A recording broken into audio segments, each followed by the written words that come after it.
Pay attention. Rodrigo's ahead of his time. What's up, mi gente? I am starting the day off. Let me just say it. It's been a tough year to be a Drake fan. Another year, another top 10 album list from yours truly, Rodrigo Presents. 2024 was jam-packed with a lot of new music. Kicking off at number 10, I have a Detroit native, Big Sean album, Better Me Than You. My favorite song, Typecast. Let's just say timing wasn't on Big Sean's side. The album was overall a good, solid project. A few of his songs were added to my playlist, which says a lot. One thing that I appreciated of the album, which Big Sean has always done this since the beginning, and that's doing skits. So I do appreciate him for keeping that still alive. At number 9, I have Colombian's own Bless with his album Si Sabe.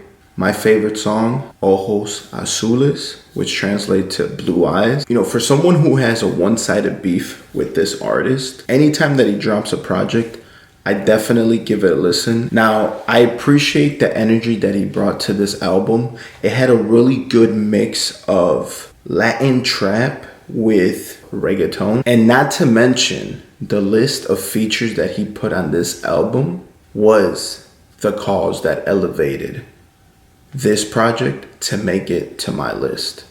At number 8, I have El Paso's artist, Khed, with his project, Sincere. My favorite song, Don't Fall in Love with Me.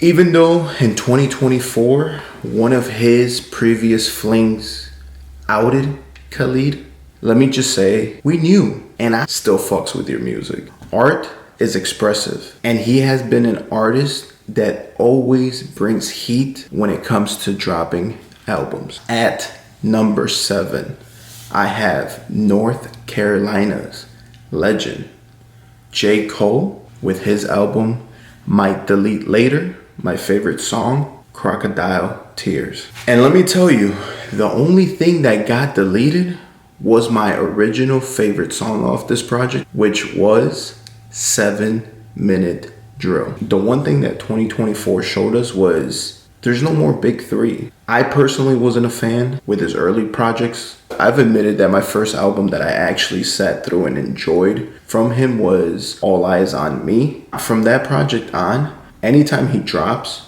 or most recently, when he's on a feature, I know not only is he gonna body it, but he actually puts me on with these artists that he's collaborating with. And the one thing that this album proved to me from J. Cole is that he still is top tier when it comes to his production, and his ear for instrumentals still remains strong. At number 6, I have a Mexican group, which this is a slippery slope for me because I don't put collaborative projects. For example, Vultures from Kanye and Ty Dolla $ign.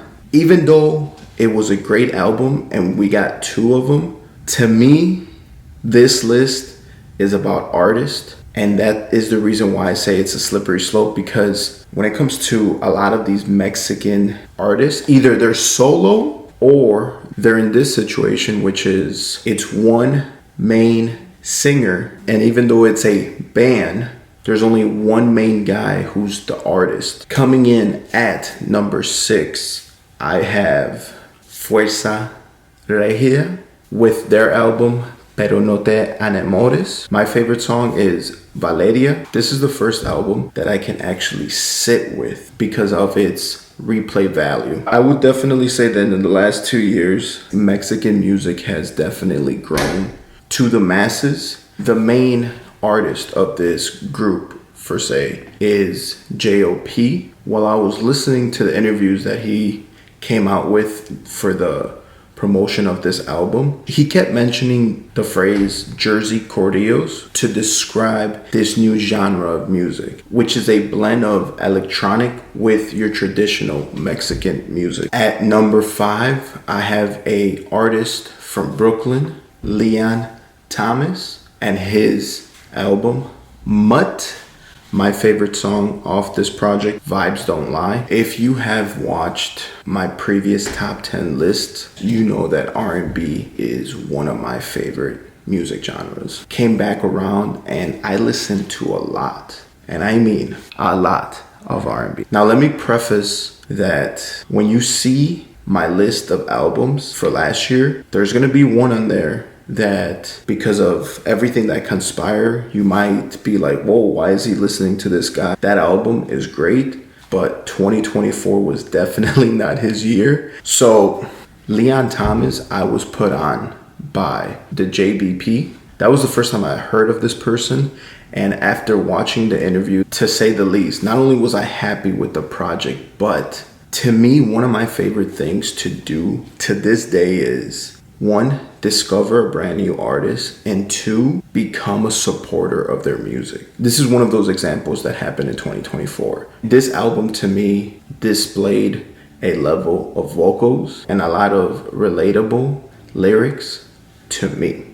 At number 4, I have a timeless artist from Detroit, Michigan, and that is the one and the only Eminem, with his album, The Death of Slim Shady.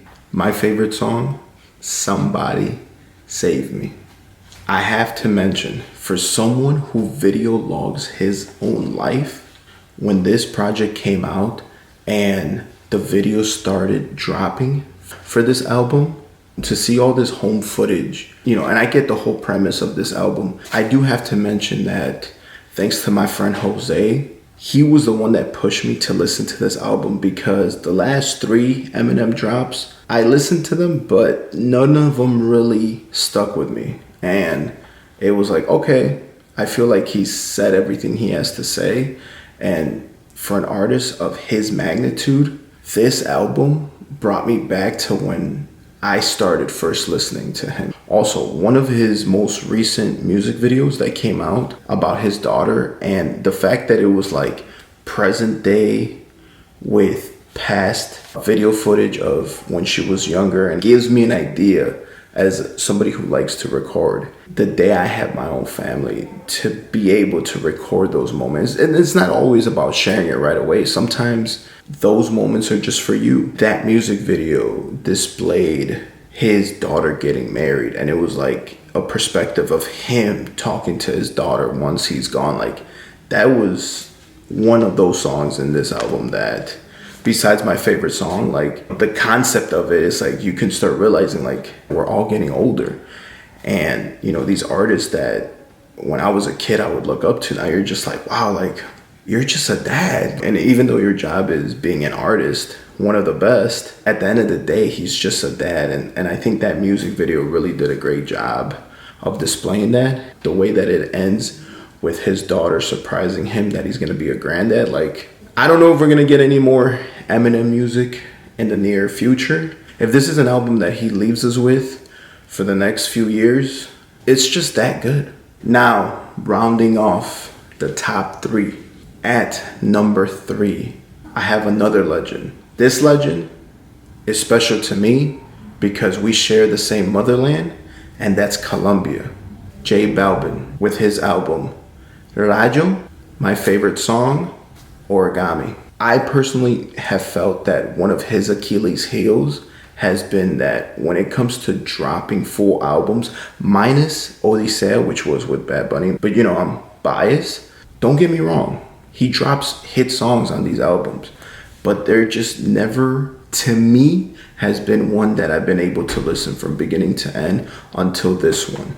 I don't know if it was the upbeat tempo, the fact that this was just a whole reggaeton album. Overall, I enjoyed it, and to this day, I'm still replaying. At number 2, I have another legend. This one coming from the ATL, and that's Future with his We Don't Trust You. My favorite song, Type Shit. In today's world, it's not only a phrase, it's become a verb. Because of this album, we got to experience 2024's rap beef, which was Kendrick versus Aubrey. And let me just say this again. As a Drake supporter since 2008, 24 was my toughest year.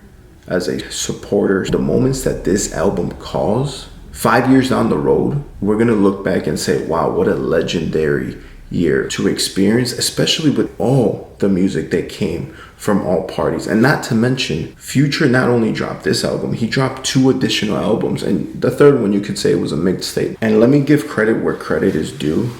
We can tell now that anytime Future teams up for a project exclusively with Metro Boomin, we stop what we're doing, we give it a listen. I said my favorite song is Type Shit. I'm not a Playboi Carti fan, but from the moment that the music video came out for the first time and I heard it, I kid you not, I replayed that song about 7 times back to back. It just kept getting catchier and catchier every time I listened to it. And to this day, with the selection of beats, one thing that Metro Boomin brings to an album is that cohesiveness, choice of these legendary rap moments that happened in the past, the way that he can highlight them within the album and put them as intros to songs. As a listener, I genuinely appreciate it. One last thing I have to say about that album is we'll definitely realize how memorable that whole moment was. We Don't Trust You really did for hip hop in 2024, when everything in the charts said that hip hop was coming down. 2024 really not only halted that, but brought, to me as a person that, grew up on hip hop, appreciated what came out of it. Now, at number 1, I have Compton's very own Kendrick Lamar with his album GNX, my favorite song, Reincarnated. We are just a month and a few days away from the Super Bowl, where Kendrick Lamar will be headlining Apple's halftime show. And let me just say, besides the Dr. Dre one that happened a few years back in California, this is the first one that I can actually look forward to. And I'm excited because at the end of the year, Kendrick in 2024, not only him doing his Juneteenth pop-out concert in Inglewood, California at the Forum, this man had one of the best years of his life in 2024. And for him to kick it off in 2025 with the Super Bowl, and supposedly there's rumors that GNX was just the first part. There's another album coming. Is that true? We don't know. Time will tell us. If there is or if there isn't, it doesn't matter, because this album has so much replay value to it. And let me be honest, Kendrick's last album, Mr. Morale and the Big Steppers, I think it's just because I'm not in that part of my life yet where it's like, family based and all that. Maybe I will go back to that album sometime in the future and I'll come back and say, hey, I was tripping. To me, this album's a 180-degree turn from his last body of work. And was it the fact that, Drake pushed him, or was this all planned? I don't know what it was, but the magic of not knowing is what makes this body of work so much better, because everything he needed to say always came out in his music. For somebody who gets criticized for taking so much time to drop music, when it came to the beef and his moment that he would say checkmate to my favorite artist, as a person who has to step back from his bias and look at the situation, I had to appreciate that. I think that's what music's all about. Every time I have to make this video, it gives me a glimpse. And anytime I hear an album throughout the year, I always make a note of it. Around December, I take a look at those names and I start replaying the albums again. That's how they make it to this list. And let me be honest, when I heard GNX, even though it came out towards the end of the year, I knew that that was going to be the number 1. And even just the sole fact that this is Kendrick's 6th studio album, like, that's a diabolical in itself. If you know what the number 6 means, if you know, you know. Makes me excited to see what's going to happen in 2025. Even though, let me just mention now, a few days before the year ended, Bad Bunny did announce he was dropping a new album in 2025. Now, was it supposed to be dropping today, the 5th of January? It was. Did it drop? No. Apple Music is now telling me the 8th. Hey, it doesn't matter. But the fact that he's giving me an album to listen to for the whole year, and let me just say, with all that being said, I will see you in the next video. Even though I'll do this video again because it's an annual video at this point with the same shirt, different location, and who knows?